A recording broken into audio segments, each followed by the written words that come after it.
Made in Texas is a presentation of the Texas Parks and Wildlife Department. In 1836, the inhabitants of the remote Mexican province of Texas armed themselves in open defiance of the dictator Antonio Lopez de Santa Anna.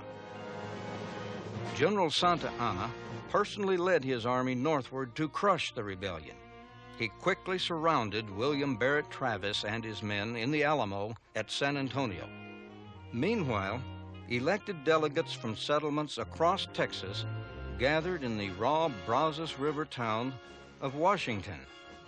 There, in a rough, unfinished building, still without doors or windows, they assembled to establish a new constitutional government.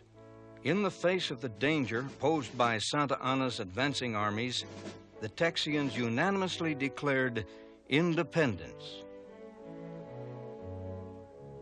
The news from the express rider confirms our worst fears, Edward. You know, my brother is at the Alamo. Dr. Goodrich. Colonel Gray. The express rider just brought the news. Santa Anna is attacking San Antonio de Bejar. The express rider passed me on the way into town. The Texians have moved into the Alamo fort. What's the size of Santa Anna's forces? About 2,000 strong. And Santa Anna has sent word. He will give no quarter. No quarter? Your brother's there? If they're taken, every man is to be killed. Yes, even my brother. You know, there's talk of going to fight instead of keeping the convention. No, that would be disastrous. There's no government now.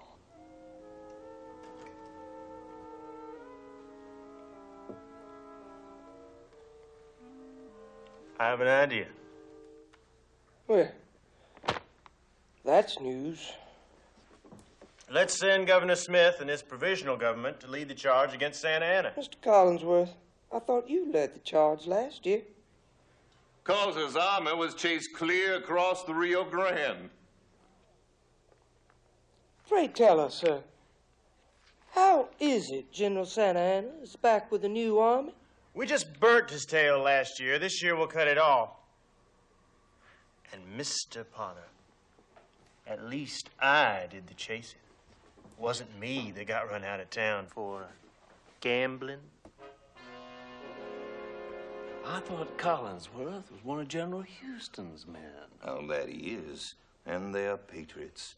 When it comes down to it, they are patriots. Wasn't Potter with the South Carolina Congress? No, he was in North Carolina, and Houston was governor of Tennessee. We have capable men here. From the sound of it, these Texians have the experience of government. Buenos días, mis amigos. Now, there's one with experience, a former governor of Mexico and an honorable man. Allow me to present myself. I am Lorenzo de Zavala. Senor de Zavala.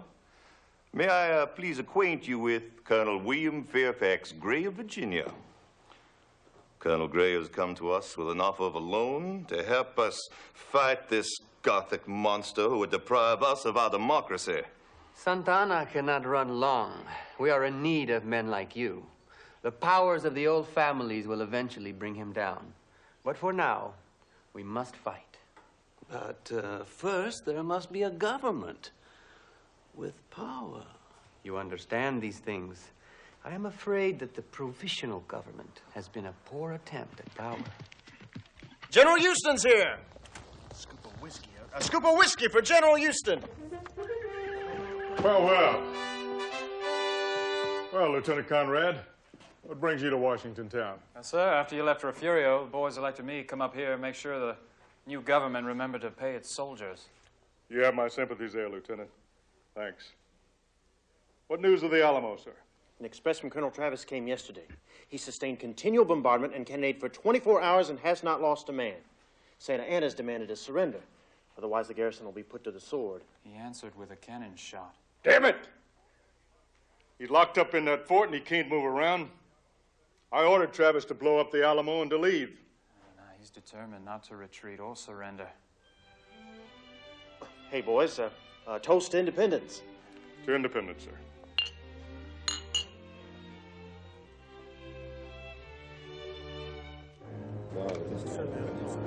Certainly glad for the turnout this year. Oh, when here comes George, that's a good one.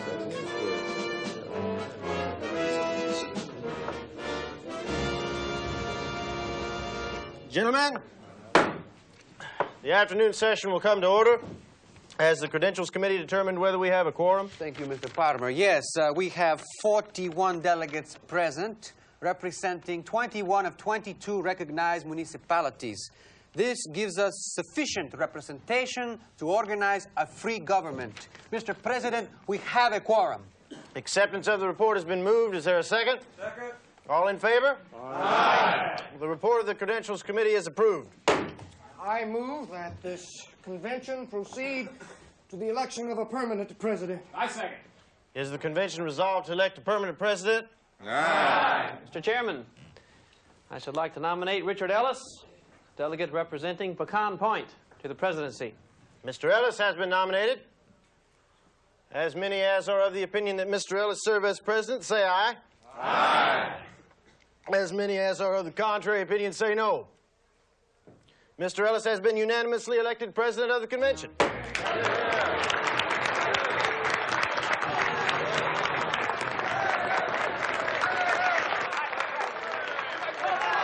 In Texas, we'll have a government. Mr. President, I move we form a committee to write a Declaration of Independence. On motion of Mr. Childress, be it resolved that the President appoints a committee for the purpose of drafting a Declaration of Independence. As many as are of the favorable opinion say aye. Aye. Aye. As many as are of the contrary opinion say no. The motion to appoint a committee for writing a Declaration of Independence has carried. I would now like to call upon Mr. Childress of Milam, Mr. Gaines of Sabine, Mr. Conrad of Refugio, Mr. McKinney of Red River Country, and Mr. Hardeman of Matagorda to serve on this committee. Good morning. You ordinarily bird this morning, Colonel Gray. Good morning, sir.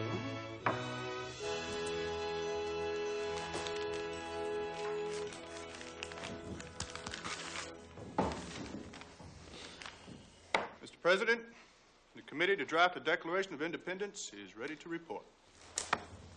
Please, make your report.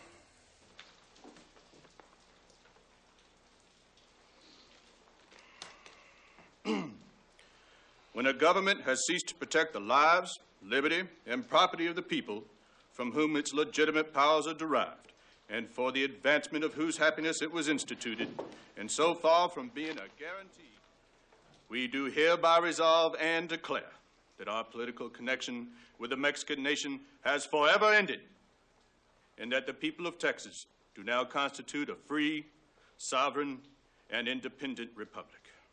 I move the report of this committee be received. Second. As many as are of the opinion that the Declaration of Independence be received, say aye. Aye. Mr. President, I offer this amendment to the document, the unanimous Declaration of Independence, made by the delegates of the people of Texas at General Convention at the town of Washington on the 2nd day of March, 1836. As many as are of the opinion, say aye. Aye. Will the Secretary prepare the declaration for signatures? It has too many errors. Gentlemen, Mr. Kimball reports that the document will have to be rewritten in order to produce a good copy. Can it be done tonight? Yes, we can have it for tomorrow. It will be ready in the morning. A constitution!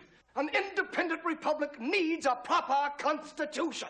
Mr. Potter, please, sir. These are the halls of government. A proper motion, sir. I request a proper motion. You only know one motion, Collinsworth. Gentlemen, order.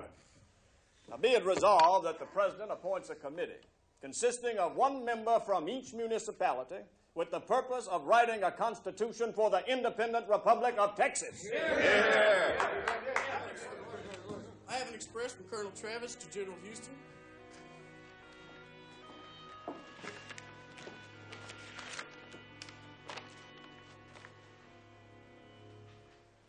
Santa Anna has demanded surrender at discretion, calling us foreign rebels. Today at 10 o'clock, some 200 or 300 came up under the cover of houses. We opened a heavy discharge, which forced them to halt. We know from actual observation that many of the enemy were wounded, while we have not lost a man. I've sent expresses to Colonel Fannin at Goliad and the people of Gonzales. Give me help, O my country. Victory or death. Any hold? Yes, the Alamo is strong, and Fannin has 350 men to join it. Add to that the force from Gonzales and other volunteers we don't know about. I think the Texas forces are about 600. Gentlemen, I address you now as representatives of the people of the Republic of Texas. Our army at Fort Alamo is holding. Let us now proceed as free and independent citizens to write a just constitution.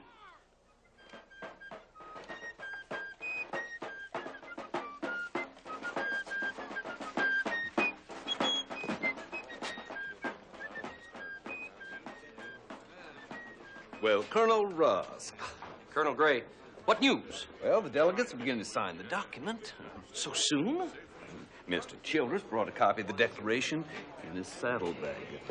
Well, welcome to the capital city of the independent Republic of Texas. Rare place to house the seat of government, though. A speech from our Commander-in-Chief of the Army. These first few days. Yes, but we must sustain the pace. There is still much peril ahead. We need a steady hand if we are to survive. It pains me that Judge Burnett is not here. It's not too low. We don't know what. An army express is coming. Most are still at breakfast. Let's spread the news. 3 days. 3 days without news? Oh, surely they have held 3 days.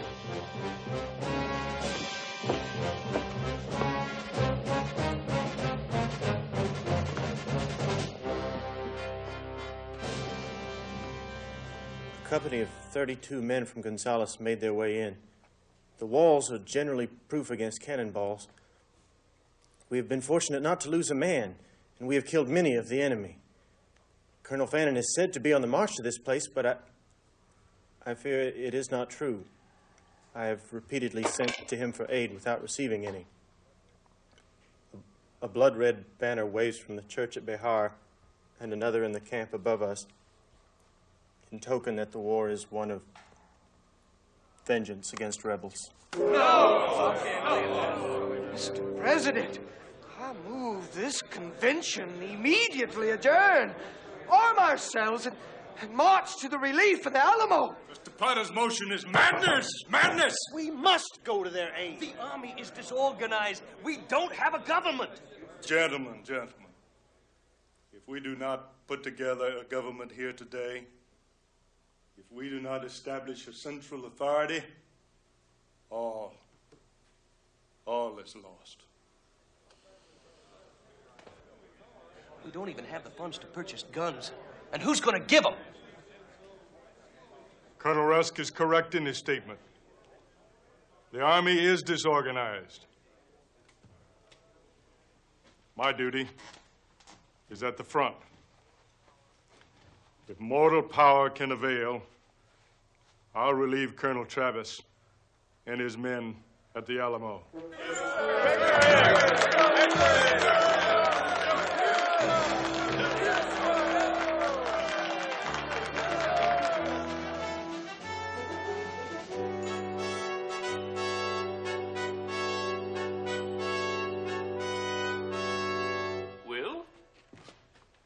Robert, you're writing as usual, I see. Well, someone must keep civilization alive in this wilderness. What news?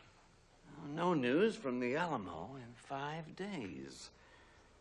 They must be surrounded. All communication must be cut off. Well, what about our business? Not well either. Collinsworth has spoken favorably for our loan, but a great selfishness exists. With an enemy army on the doorstep and no operating funds. Well, some say that the terms of the loan are bad. Some say that I'm a spy. Who are you a spy for, Will? The banks of Washington City?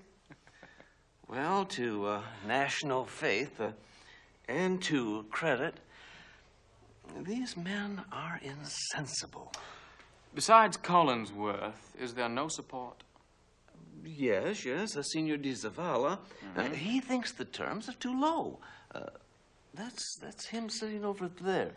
He's a very ambitious man. What's he ambitious for? Well, he thinks that when Santa Anna has run his course, he will be the next president of Mexico. Colonel Gray. Colonel Rust, my business partner, Robert Triplett. Sir? Colonel Gray, Mr. Triplett. Sir. Senor, your partner has just arrived. Judge David Burnett? Yes, I intend to persuade him to run for president of the odd interim government. My friend, you are welcome. You are welcome indeed. It's extraordinary. Mr. Collinsworth just asked me to run for president, and I'm not yet dismounted from a horse. We are in a crisis, Judge. There are those present who would see us defeated for the sake of land greed. Colonel Rusk, do you think the sentiment has turned against the land grants for the soldier? We're in desperate straits. Our only hope is to attract volunteers from the United States. Well, some may come just to fight the monster, but they'll expect to be paid. Most will expect to be paid in land. With no money, land is the only resource of a new government. It's the only payment for the soldiers. One can hardly refuse the military in circumstances such as these. Have you been able to influence him? Well, for now, I've been helping keep the records, as they don't seem to be willing to discuss the loan. Yeah. Men with halters about their necks are not in humor to talk about loans. 9 days, still no word from the Alamo. Yeah, I'm sure Houston and Fannin must have gone to their aid. We should have heard from Houston by now. Well, maybe today.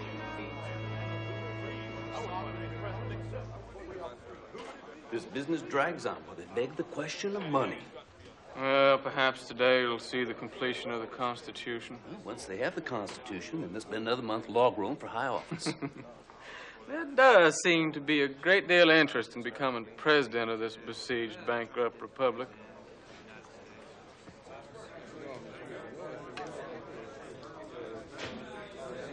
I have a letter for James Collinsworth from General Houston, sir.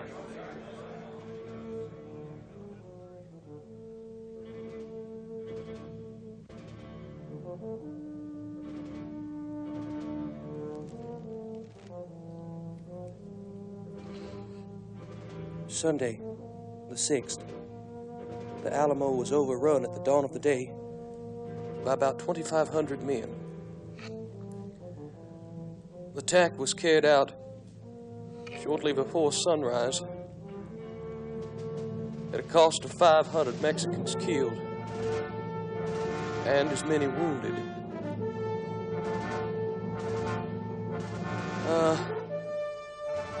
Colonel Travis had only 150 effective men out of a force of 187. 7 were left when the fighting ended.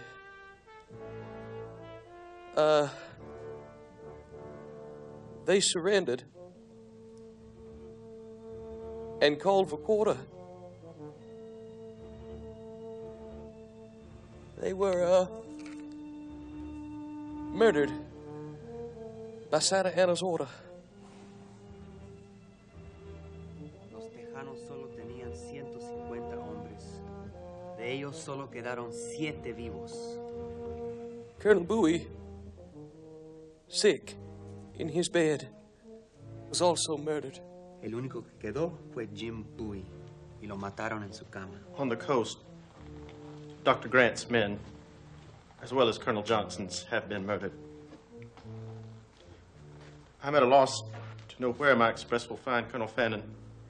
I fear he is besieged at Goliad. Sam Houston. It's over 250 men killed. Will the Honorable Chairman of the Military Committee please report again as to our forces? Honorable? Half of my force has been wiped out, and you call that honor? Sir, we must regroup. What is the number? We have 390 men at Goliad with Fannin. 40 men here under command of Captain Teal. Captain Turner has 56 men in Galveston. Houston has about 300 at Gonzales. That's a total of about 700. And what is the enemy force? 1,500 on the coast. And at San Antonio de Bejar, at least 4,000 living. Well, General Houston says he thinks Fannin has about 700 men. General Houston doesn't know if Fannin continues in this life, and if he does, where he is, or how many men he may have. Begging your pardon. Gentlemen, let us take a scoop of whiskey. I move we adjourn until tomorrow morning at 9 a.m. Captain Teal, take your men and go to General Houston's aid at Gonzales. Tonight, before you go, set patrols out on the Gonzales Road. We must expect the enemy to be headed our way.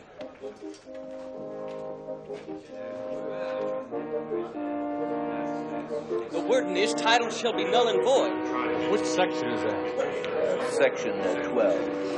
Mr. President, I should ask permission to retire. I must go find my family. Permission granted, Mr. Waller. Mr. President, I must likewise ask permission to resign. My duties as chairman of the military committee are obviously complete. We have no more military. All right, Mr. Collinsworth, go. Just let the rest of us get on with work. Question on whether Mr. Collinsworth is finished. He'll be back. Yes, after he sleeps it off. The loan, gentlemen, the loan. I say the loan is finished just like Mr. Collinsworth. My God, man, they are invaded. Houston has no provisions. They have no money. What kind of talk is this? Well, they're not thinking too clear at the moment. I'll talk to them tomorrow. Strike out 11 leagues. I say do away with all land grants. Mr. Potter, many of those grants are legitimate. Now, just because we're at war does not invalidate previous legal land grants. The problem here is really the western lands. Strike out all 11 league grants within 50 miles of the Sabine River. Agreed. And close the land offices. Agreed. Agreed. Are there any additions or corrections to Section 12? It's just accepted as it is. Mr. Potter, could you please frame that as a proper motion? Proper motion. Motion, proper motion, proper motion. The only proper motion is to move out of here to a place of safety. Then let's adjourn and join Houston. Is that a motion to adjourn? Maybe. If you don't follow parliamentary procedure, Mr. Collinsworth, I shall start coughing.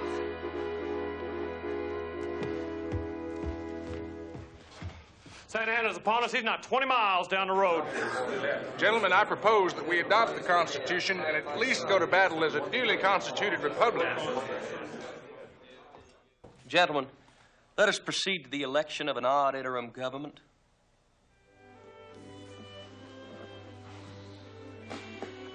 Let's swear our new officers and go to bed.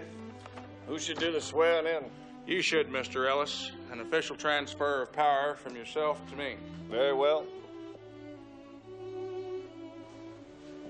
You ready to be sworn in? Someone wake the new Secretary of War. Colonel Rusk. Grusk, wake up. You're about to be sworn in. What's the hour? For the record. 4 o'clock in the morning, March 17th.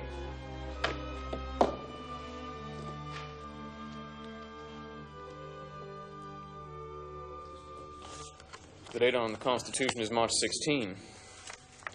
Well, I mean, today is the 17th, isn't it? Mr. Triplett, they adopted this document in the early morning hours today. That's true. Well, Mr. Kimball, it's... I don't think we need to rewrite it for that. The date on that piece of paper doesn't matter at all. We may be dead tomorrow. The thing won't even be remembered. Mr. Collinsworth, why didn't you stand for office? A battle decisive of the very existence of this country has to be fought. The lives of my friends, Houston and the others, are in peril. I choose to be with them rather than running away with the government. As the interim president of the temporary government, I call this session to order. President Burnett, I move we hear from Mr. Triplett regarding the loan. Mr. Triplett. Mr. President, honorable gentlemen, I am not empowered to speak for the banks, but the terms that we offer you are not hard. They are standard. You could expect to pay these rates at any large Eastern bank. Now, Colonel Gray and I are at your service, and I thank you. And I would like to recall my motion, which has been tabled these past 3 days. Mr. Conrad has called forth his motion to grant soldiers certain tracts of land. It will guarantee a payment of land to those men who are now endangering their lives, and that at no pay. Mr. Conrad, I believe we are familiar with the situation, and I don't believe there's any objection to your motion. I call the question. As many as are of the favorable opinion, say aye. Aye. As many as are of the contrary opinion, say nay. Motion passes. The chair will now entertain a motion to adjourn. Shouldn't we set a date for any unfinished business? Mr. Triplett, our business may very well be finished. Sam Houston finally met and defeated Santa Anna at the Battle of San Jacinto. 6 months later, he was elected the first president of the new republic. James W. Collinsworth fought at San Jacinto as Houston's aide. He committed suicide in 1838 while a candidate for the presidency of Texas. Robert Potter served as Secretary of the Navy in the interim government and later as a Texas senator. He was murdered on March 2nd, 1842. Herbert S. Kimball returned to Tennessee and had the Constitution printed in a Nashville newspaper. He never came back to Texas. Edward Conrad was sent to New Orleans on recruiting duty.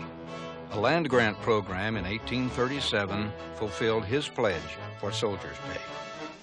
William F. Gray and Robert Triplett failed in their loan offer.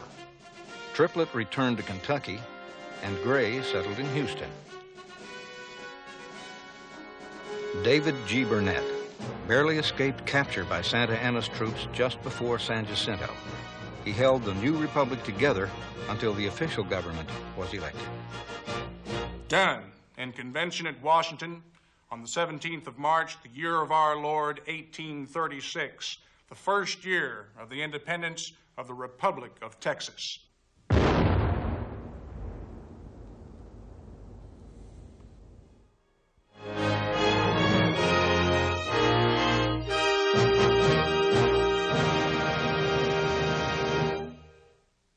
Made in Texas is a presentation of the Texas Parks and Wildlife Department.